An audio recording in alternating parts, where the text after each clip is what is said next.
Good morning to all of you students. तो देखो हम आज एक नया चैप्टर स्टार्ट करने जा रहे हैं, चैप्टर 9 लाइट। कौन सा है चैप्टर का नाम? क्या है? लाइट यानी प्रकाश।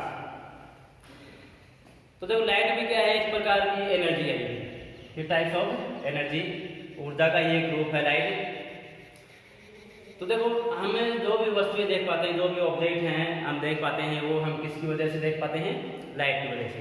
जैसे डार्क रूम है, उसमें आप जो भी ऑब्जेक्ट्स हैं उसको आप नहीं देख पाओगे। जैसे आपने बटन ऑन किया कमरे के अंदर, आपको सभी लाइट जो ऑब्जेक्ट वो दिखाई देंगे। क्यों? क्योंकि किसी भी ऑब्जेक्ट के ऊपर जब लाइट गिरती है, यानी light we all object for on object light, तो वो ऑब्जेक्ट क्या करते हैं, वो वापस उस लाइट को क्या करता है? रिफ्लेक्ट करता है। और फिर जो रिफ्लेक्टेड जो रे है लाइट की, वो अपनी आंखों में पहुंचती हैं और रेटिना के ऊपर गिरती हैं, तब हम उस वस्तु को देख पाते हैं, उस ऑब्जेक्ट को हम देख पाते हैं। तो देखो लाइट, प्रकाश जो है कि स्ट्रेट लाइन में ही गमन करता है, यानी प्रकाश की ये नेचर होती है कि वो सीधी स्ट्रेट लाइन में ही गमन करता है। एन ऑब्जेक्ट, कोई भी ऑब्जेक्ट है उसको देखने के लिए हमें लाइट की आवश्यकता होगी। तो देखो लाइट है वो दो तरह से व्यवहार करती है, बिहेव करती है। एक तो होती है पैकेट के रूप में, एक तो होती है पार्टिकल्स के रूप में, और एक होती है वेव के रूप में। और ये जो फिनोमेना था वो किसने दिया था? डी ब्रोगली ने। ठीक है, लुईस डी ब्रोगली। तो Louis de Broglie propose a principle of dual nature of light, यानी dual nature of light, dual nature of light. तो ये किसने दिए थे? जो प्रकाश की जो द्वैत प्रकृति है, ड्यूल नेचर ऑफ लाइट, ये किसने दिए थे? इसको फिनोमेना किसने दिया था? Louis de Broglie. ठीक है, लुईस डी ब्रोगली ने इसको दिया था। उस लुईस डी ब्रोगली ने बताया कि जो लाइट है वो दो तरीके से बिहेव करती है, पार्टिकल्स के रूप में और वेव के रूप में। तो light behave as a particle and wave, light behave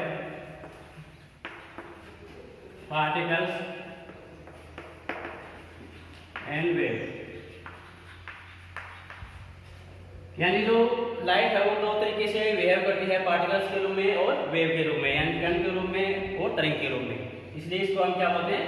dual nature of light. और ये फिनोमेना या ये किसने दिया था? लुईस डी ब्रोगली ने। अब देखो रिफ्लेक्शन ऑफ लाइट, अगला है रिफ्लेक्शन ऑफ लाइट।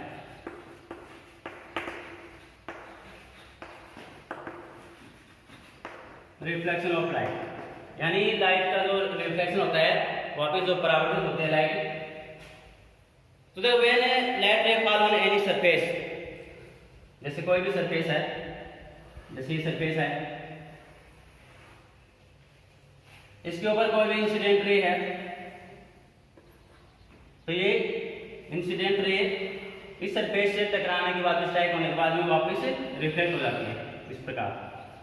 तो ये तो क्या है? Incident ray, incident ray, reflected रे।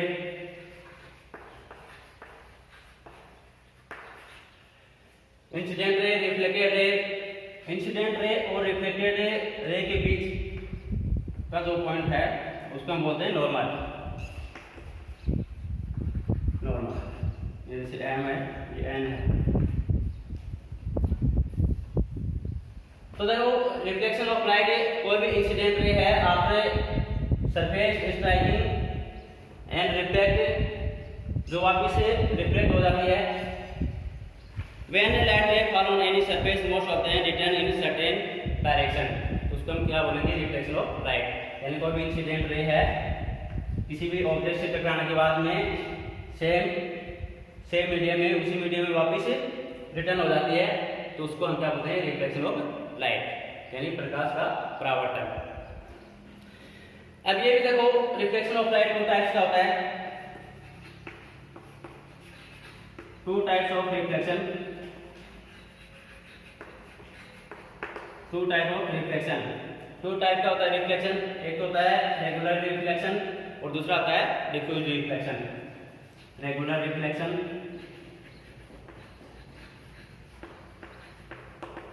रेगुलर रिफ्लेक्शन और दूसरा होता है डिफ्यूज रिफ्लेक्शन।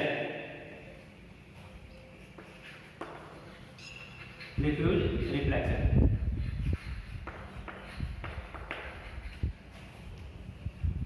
तो देखो रेगुलर रिफ्लेक्शन में क्या होता है, जो रेगुलर रिफ्लेक्शन है उसमें जो भी लाइट है, पहला है regular reflection.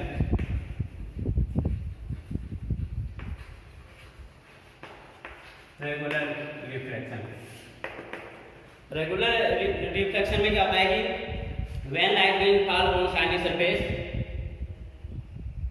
They bounce back into the same medium, यानी व्हेन लाइट रे फॉल, जैसे कोई लाइट रे आ रही है, जैसे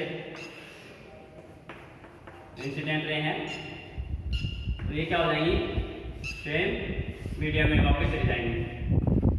तो इंसिडेंट रे, रिफ्लेक्टेड रे, ये कोई भी जैसे मिरर है या कोई भी ऑब्जेक्ट है, तो when light ray fall on, when light ray fall on shiny surface या स्मूथ सरफेस, शाइनी और स्मूथ सरफेस,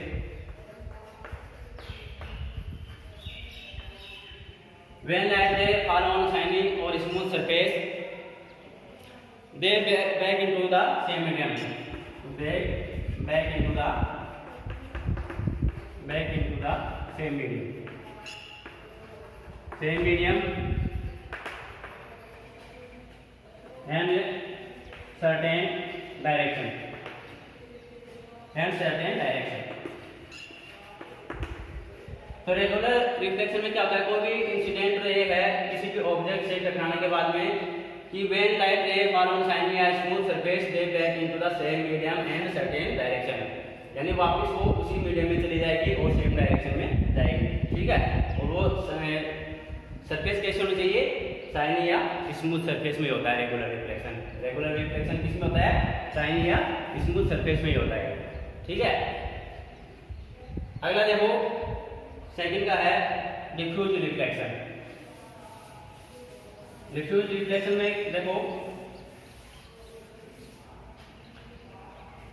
इसमें भी क्या है, जैसे सरफेस आप आपके बाद क्या बनाओगे, रफ सरफेस बनाओगे, यानी रफ सरफेस है उससे इंसिडेंट रे आ रही है,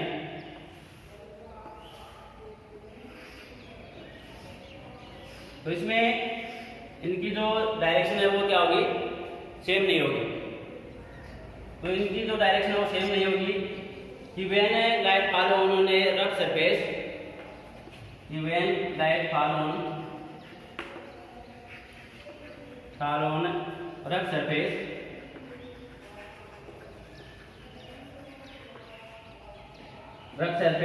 and no certain direction, that is called diffuse reflection, diffuse reflection। तो ये कौन सा था, सेकंड का डिफ्यूज रिफ्लेक्शन।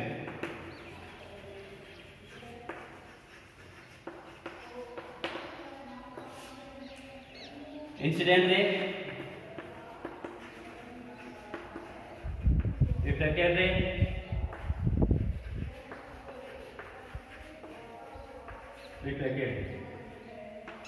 तो रेगुलर डिफ्यूज रिफ्लेक्शन में क्या होता है कि when light fall on a rough surface and no certain direction, that is called diffuse reflection.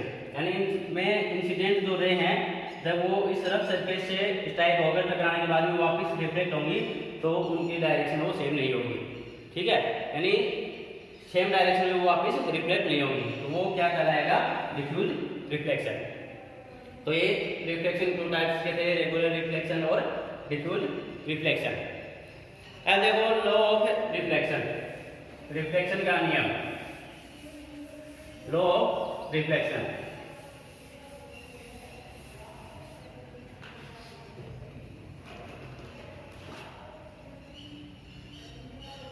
Law of reflection,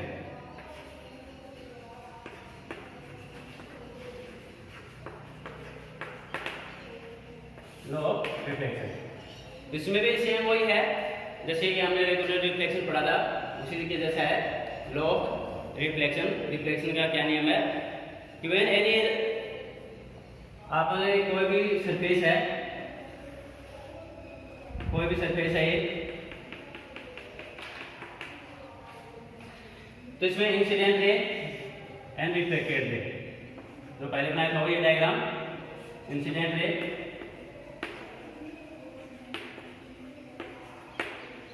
reflected ray,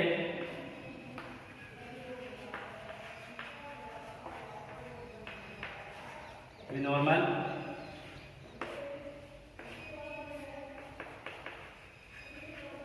normal. अब देखो इंसिडेंट रे और जो रिफ्लेक्टेड रे है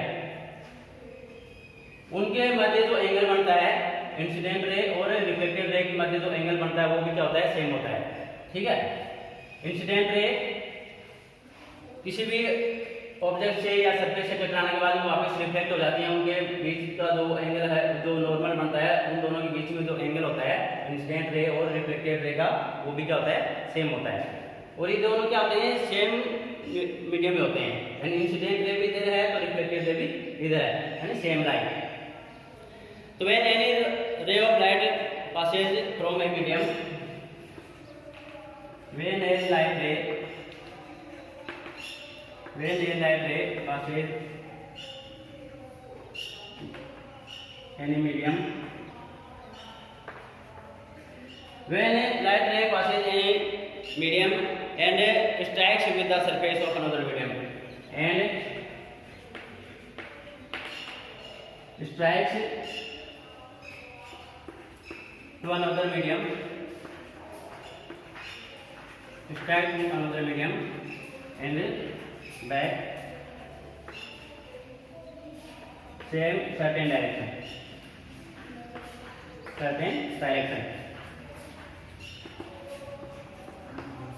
it's called law of reflection, law of reflection। तो इसको हम क्या बोलते हैं, लॉ ऑफ रिफ्लेक्शन। यानी इंसिडेंट रे है, रिफ्लेक्टेड रे है, वो एक मीडियम से टकराने के बाद में वापस सेम उसी मीडियम में बैक हो जाती है। ठीक है, अब देखो law of reflection state that the incident ray the normal to the mirror at the point incident and reflected ray lie in the same plane. तो इसके अंदर जो दो नियम है वो कौन कौन से हैं इसके, इंसिडेंट रे, रिफ्लेक्टेड रे, incident ray, reflected ray and normal, normal they lie in same plane, lie in same plane, यानी ये तीनों एक ही तल में हैं। दूसरा क्या है, incident ray and incident ray and reflected रे, रिफ्लेक्टेड रे, इंसिडेंट रे एंड रिफ्लेक्टेड रे के बीच में जो एंगल बनता है, एंगल आर सेम। ठीक है, यानी इनके बीच में जो एंगल बनेगा वो क्या होगा, सेम होगा। तो angle I equal to angle R. ठीक है, इन दोनों के मध्य जो एंगल बनता है, इंसिडेंट रे और रिफ्लेक्टेड रे और नॉर्मल के बीच में जो एंगल बनेगा वो क्या होंगे, दोनों सेम होंगे। ठीक है, तो आई एंगल ऑफ इंसिडेंट और एंगल ऑफ रिफ्लेक्शन। तो आई तो क्या है, एंगल ऑफ इंसिडेंट, इंसिडेंट, और आर क्या है, एंगल ऑफ रिफ्लेक्टेड, ठीक है। एंगल ऑफ इंसिडेंस और आर है angle of reflected.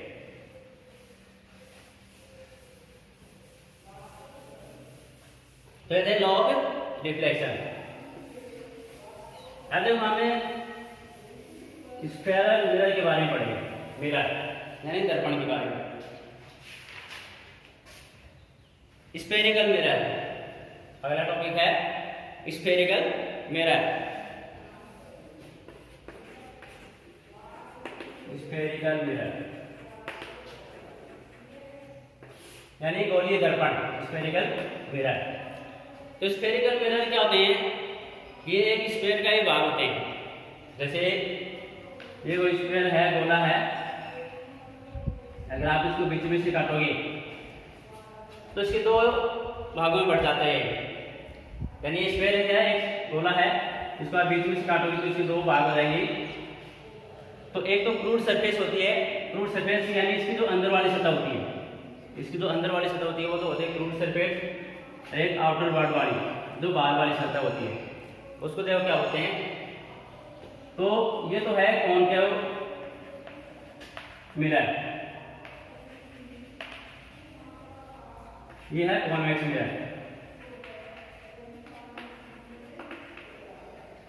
Concave mirror और कॉन्वेक्स मिरर की तरह काम करना है ये।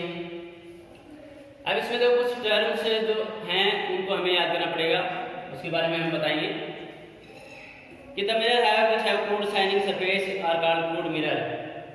इनकी जो शाइनिंग जो सरफेस है वो वक्रित होती है यानी क्रूड होती है, उसको हम बोलते हैं क्रूड मिरर या स्फेरिकल मिरर।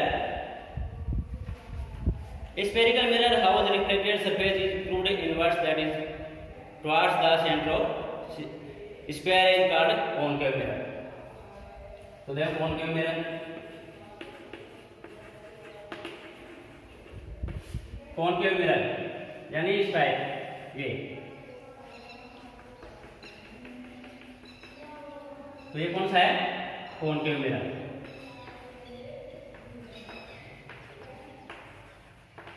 Concave mirror. और ये कौन सा है? इसकी जो रिफ्लेक्टेड जो सरफेस है वो इस साइड वाली है, ये रिफ्लेक्टेड सरफेस है, रिफ्लेक्टेड सरफेस। और इसमें रिफ्लेक्टेड सरफेस कौन सी है? ये वाली।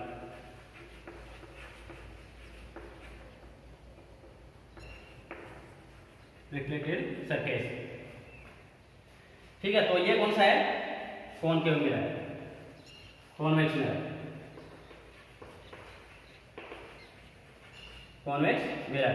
तो ये इन दोनों में डिफरेंस भी है कि जो कॉनकेव मिरर है उसकी जो क्रूड सरफेस है वो रिफ्लेक्टेड होती है, इसका जो वक्रित भाग होता है जो क्रूड है वो अंदर की ओर धंसा हुआ होता है, तो वो होती है कॉनकेव मिरर। एंड जिसका रिफ्लेक्टेड जो सरफेस है वो उभरी हुई होती है जो सतह, तो वो कौन सी है? Convex mirror. इसकी जो रिफ्लेक्टेड सरफेस है वो उभरी हुई है, आउटवर्ड वर्ड वाली है रिफ्लेक्टेड सरफेस। अब इसमें जो कुछ टर्म्स हैं उनके बारे में हम देखेंगे। जैसे कॉनकेव मिरर है,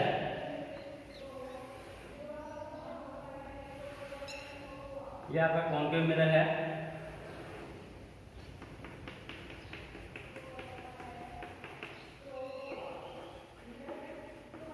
कॉनकेव मिरर, इसमें जब कुछ टर्म्स हैं जैसे एम और एन। कोई भी ऑब्जेक्ट है, जैसे आप कॉनकेव मिरर के सामने आप उसको रखोगे तो उसमें देखो कोई भी ऑब्जेक्ट से कोई ये पहले दो रे आ रही है, इसके समानांतर दो रे आ रही है, निकल रही है उस ऑब्जेक्ट से, तो वो क्या करती है? रिफ्लेक्ट यहाँ से टकराने के बाद में, स्ट्राइक होने के बाद में जहाँ पर ये वापस मुड़ती हैं तो वो तो क्या कहलाता है? इसका फोकस पॉइंट कहलाता है। यहाँ पर ये क्या कर रही है? इंटरसेक्शन हो रहा है इनका। ये जो पैरेलल जो रे हैं, पैरेलल रे, पैरेलल रे हैं वो कॉनकेव मिरर से स्ट्राइक होने के बाद में ये जो इसकी मेन प्रिंसिपल एक्सिस है जहाँ पर ये इंटरसेक्शन होती हैं वो क्या कहलाता है, उसका फोकस कहलाता है। तो ये क्या है, फोकस, फोकस पॉइंट। ये क्या है, प्रिंसिपल एक्सिस, प्रिंसिपल एक्सिस। यहां पर देखो ये क्या है, centre of curvature C, centre of curvature यानी वक्रता केंद्र। ये इसका क्या होता है, यहाँ पर पी होता है, पोल होता है, पोल होता है जिसको हम ओ से रिप्रेजेंट करते हैं या पी से भी इसको रिप्रेजेंट करते हैं। तो देखो जो पैरेलल रे हैं वो कॉन्केव मिरर से स्ट्राइक होने के बाद में जिस पॉइंट के ऊपर इंटरसेक्शन होती है, काटते हैं, उसको तो हम बोलते हैं फोकस पॉइंट। ठीक है, यानी ये एक कॉन्केव मिरर क्या है कि स्पाइरल का ही भाग है, कि गोले का एक भाग है। तो उसकी जो बीच वाला जो पॉइंट होता है, कॉन्केव मिरर का जो बीच वाला जो पॉइंट होता है, उसको तो हम बोलते हैं पोल, ध्रुव बोलते हैं।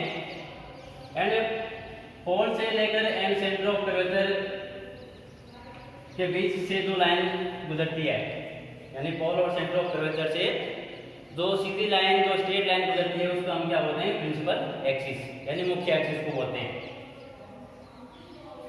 क्योंकि कॉन्केव मिरर है वो एक स्फीयर का भाग है, उसके सेंटर को हम क्या मानते हैं, सेंटर ऑफ कर्वेचर, उस गोले का केंद्र मानते हैं इसको। अगर फोकस और पी के बीच, पोल और फोकस पॉइंट के बीच में की जो दूरी होती है उसको हम बोलते हैं फोकल लेंथ, यानी फोकस दूरी, यानी यहाँ से और यहाँ तक की जो दूरी है वो क्या कहलाती है, फोकल लेंथ, फोकल लेंथ। इसको एफ से रिप्रेजेंट करते हैं और इसको कैपिटल लेटर एफ से। तो यह है फोकल लेंथ, यानी फोकस से पॉइंट और पोल के बीच की जो दूरी है, जो डिस्टेंस है, उसको हम क्या बोलते हैं, फोकल लेंथ। इसको हम स्मॉल एफ से रिप्रेजेंट करते हैं। पोल एंड सेंटर के बीच की जो दूरी है, ये इसको हम बोलते हैं आर, यानी रेडियस ऑफ कर्वेचर। तो ये जो दूरी है, radius of curvature, radius of curvature, radius of curvature. तो ये दूरी है radius of curvature. Spherical mirror, concave mirror के आपके जो पॉइंट है वो बता दिए हैं कि कोई भी ऑब्जेक्ट से जो रे निकलती हैं, तो पैरेलल जो रे निकलेंगे, जैसे यहाँ पर कोई भी ऑब्जेक्ट है उससे पैरेलल जो रे निकलती हैं वो यहाँ से स्ट्राइक होने के बाद में प्रिंसिपल एक्सिस के ऊपर टकराती हैं, उसको हम फोकस पॉइंट बोलते हैं, जिसको हम एफ से रिप्रेजेंट करते हैं। And centre of curvature and pole के बीच की जो स्ट्रेट लाइन है उसको हम क्या बोलते हैं, प्रिंसिपल एक्सिस बोलते हैं, यानी मुख्य एक्सिस को बोलते हैं। क्योंकि कॉन्केव मिरर है वो क्या है, स्फीयर का एक पार्ट है, तो उसका जो सेंटर है उसको हम क्या बोलते हैं, centre of curvature. And pole and focus के बीच की जो डिस्टेंस है उसको हम बोलते हैं फोकल लेंथ, जिसको हम एफ से रिप्रेजेंट करते हैं। And pole and centre of curvature के बीच की जो डिस्टेंस है उसको हम क्या बोलते हैं, रेडियस ऑफ कर्वेचर, जिसको हमें कैपिटल आर से रिप्रेजेंट करते हैं। तो ये तो थी कॉन्केव मिरर। अब इसी प्रकार देखो कॉन्वेक्स मिरर होता है। कॉन्वेक्स मिरर में क्या हुआ, सेम इसका, क्योंकि उल्टा हो जाएगा, क्योंकि उसकी जो फ्लूइड सरफेस है वो रिफ्लेक्टेड सरफेस के बाद कैसे हो जाएगी, उभरी हुई हो जाएगी। तो वो देखो कॉन्वेक्स मिरर,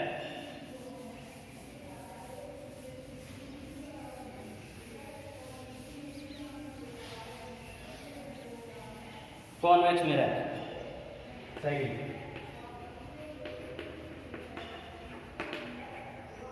कॉन्वेक्स मिरर, क्योंकि कॉन्वेक्स मिरर में अगली बार आपको उसे उभरी हुई आउटर वर्ड सरफेस वो बनानी पड़ेगी। तो कॉन्वेक्स मिरर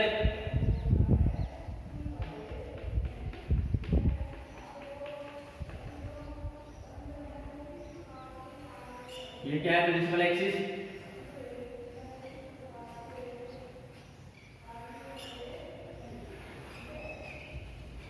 प्रिंसिपल एक्सिस। तो इसमें से जो पैरेलल रे आ रही हैं, इस ऑब्जेक्ट से जो पैरेलल रे गुजर रही हैं,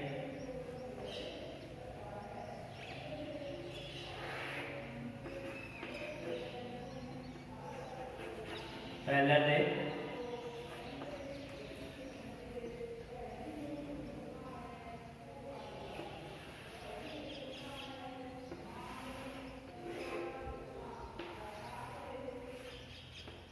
ये वापस से रिफ्लेक्ट होकर आ रही है। अब देखो जो कॉन्वेक्स मिरर है, कॉन्वेक्स मिरर में जो पैरेलल जो रे है, यह आपको पता है सेंटर ऑफ कर्वेचर है, प्रिंसिपल एक्सिस है यहाँ पर, ये जो पोल प्रिंसिपल एक्सिस,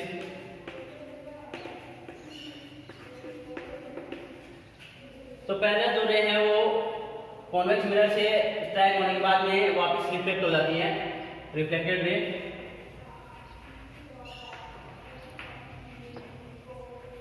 अब देखो वापस रिफ्लेक्ट हो जाती है, लेकिन हमें वास्तव में ये इस पॉइंट के ऊपर हमें मिलती हुई दिखाई देती है, क्योंकि आप इनको जैसे जैसे आगे बढ़ाओगे ना तो ये इस पॉइंट के ऊपर आपको मिलती हुई दिखाई देती है। तो यानी आपको पता है कि जहाँ पर ये इंटरसेक्शन करती हैं, इनको आगे बढ़ाने पर इस पॉइंट के ऊपर ये इंटरसेक्शन करेंगे, तो ये इसका क्या हो जाएगा, फोकस पॉइंट हो जाएगा, कैपिटल एफ यानी फोकस पॉइंट हो जाएगा। तो ये क्या है इसका फोकस पॉइंट, इसको आगे बढ़ाने के ऊपर जहाँ पर ये लाइन है इसको इंटरसेक्शन कर रही है, तो वहां पर क्या हो जाएगा, ये फोकस पॉइंट हो जाएगा। यानी बिहाइंड द कॉन्वेक्स मिरर में जो फोकस पॉइंट है वो कहाँ बनता है, बिहाइंड द मिरर, यानी दर्पण के पीछे बनता है। तो बिफोर वी मूव फर्दर, यानी फोकस पॉइंट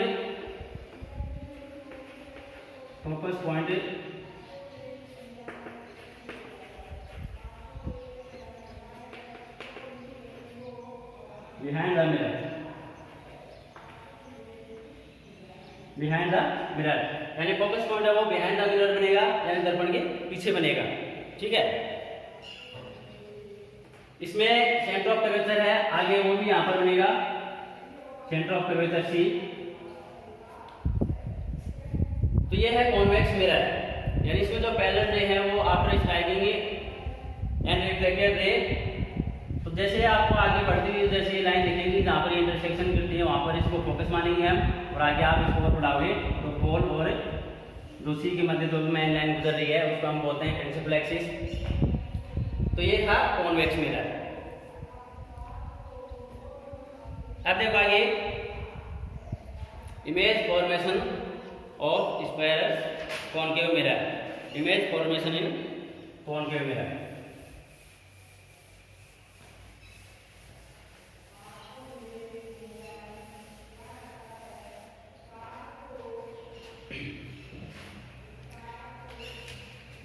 देखो image formation of concave mirror,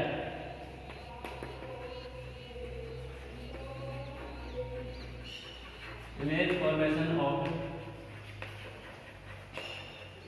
concave mirror, यानी कॉनकेव मिरर से जो इमेज बनेगी तो वो कैसे बनेगी, यानी position of object, position of the image, nature of the image और साइज ऑफ द इमेज, ये चार चीज हम इसके अंदर देखेंगे image formation of concave mirror में। तो सबसे पहले तो हम क्या बनाएंगे, कॉनकेव जो मिरर है उसका डायग्राम बनाएंगे। जैसे आपको बताया था ये कॉनकेव मिरर है,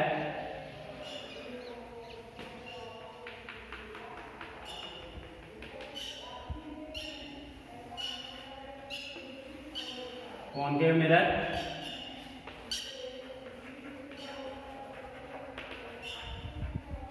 concave mirror M N.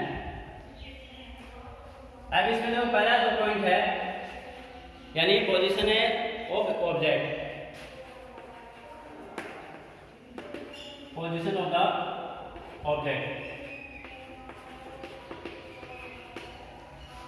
Position of the object, यानी आप वस्तु को कहाँ, ऑब्जेक्ट को कहाँ रख रहे हो। तो पोजीशन ऑफ द ऑब्जेक्ट है और उसकी इमेज कहाँ पर बनेगी वो देखो।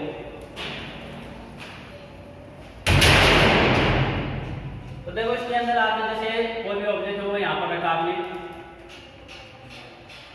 अब इस ऑब्जेक्ट से जो पहले जो रे निकलती हैं तो वो आगे कॉन्वेक्स से मिरर से स्ट्राइक होकर वापस फोकस पॉइंट के ऊपर मिलेंगी। तो यहाँ से जो निकलने वाली जो रे हैं वापस से कहाँ पर रिफ्लेक्ट होंगी, प्रिंसिपल एक्सिस के ऊपर।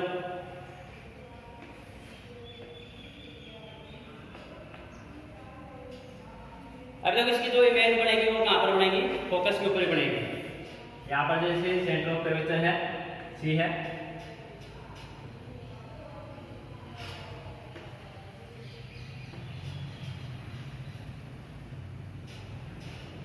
तो यहाँ पर ये जो इंटरसेक्शन कर रही है, ये जो पॉइंट है यहाँ पर जो इंटरसेक्शन कर रही है,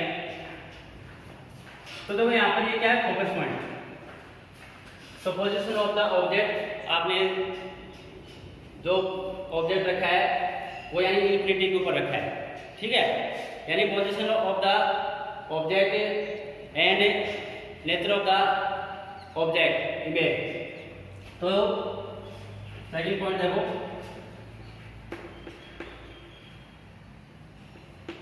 image, position of image, image कहाँ पर बनेगी, एक्स के ऊपर बनेगी यानी फोकस के ऊपर बनेगी। तो इसकी जो इमेज बनेगी वो फोकस के ऊपर बनेगी। और पॉइंट साइज, साइज में कैसी होगी वो, इसकी जो साइज होगी वो पॉइंट साइज होगी यानी बिल्कुल छोटी होगी। इसकी जो साइज है वो बिल्कुल छोटी होगी, यहाँ पर बनेगी इसकी इमेज। अब देखो इसकी जो नेचर है वो कैसे बनेगी, नेचर ऑफ इमेज यानी नेचर ऑफ इमेज रियल बनेगी, real and inverted, real and inverted बनेगी यानी वास्तविक और उल्टी बनेगी इमेज, ठीक है, यानी ये नीचे की तरफ बनेगी इसकी इमेज। तो ये थी image formation of concave mirror. बाकी का वीडियो नेक्स्ट क्लास में मिलेगा।